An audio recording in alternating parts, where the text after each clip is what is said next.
There is a company which fall-off needs to be studied. It is Alienware. This is a PC case which was firstly designed in 2003. It literally has addressable RGB. You even have LEDs for where your CD drive goes. In 2006, Microsoft released Windows Vista, which people would consider the peak of the Frutiger aero design. This is a design language that combines biological life along with technology and like a utopian future. Alienware wanted to make an edgy spin on this Frutiger aero design and chose to design what people call dark Frutiger aero. This takes the elements from the original Frutiger aero design language, which combines biological life with technology elements, but instead of the biological life being of this earth, it chose to combine it with biological life from outer space. This was a really smart decision by Alienware, as it allowed them to fit in with what was considered a modern aesthetic, whilst making things different and edgy enough so that they would attract the right audience. They went all in on their PC designs, trying to go for this complete biological sci-fi dystopian look.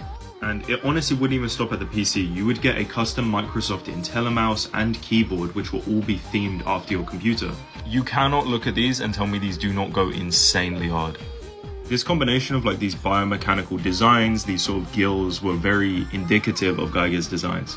They also pioneered the idea of having addressable RGB on consumer products. Even at that time, no one would argue that you could build a better PC for the same cost. However, you could definitely not get a case like this for the same price. They also released a bunch of Windows themes which completely transformed the way that your Windows desktop looked. I literally remember being a little kid on my shitty Acer laptop, installing these themes and pretending my laptop was an Alienware. Like, it's honestly crazy that you could just download this file off of Alienware's site and this is what your desktop would look like. As Windows Vista started phasing out popularity, they started moving towards what was a more modern and flat design, but personally I think this just looks so boring.